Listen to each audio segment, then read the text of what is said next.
بسم اللہ الرحمن الرحیم۔ مشکوٰۃ شریف کے مطابق حدیث نمبر 86۔ ابو ہریرہ رضی اللہ تعالیٰ عنہ بیان کرتے ہیں، رسول اللہ صلی اللہ علیہ وسلم نے فرمایا، اللہ نے اولاد آدم پر اس کے زنا کا حصہ لکھ دیا ہے جسے وہ ضرور پا کر رہے گا۔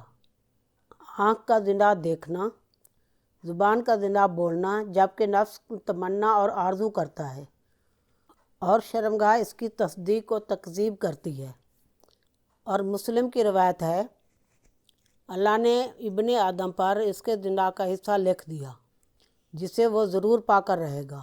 آنکھ کا زنا دیکھنا ہے، کانوں کا زنا سننا ہے، زبان کا زنا بات کرنا ہے، ہاتھ کا زنا پکڑنا ہے، ٹانگ کا زنا چل کر جانا ہے جبکہ نفس تمنا اور آرزو کرتا ہے، اور شرمگاہ اس کی تصدیق و تکذیب کرتی ہے۔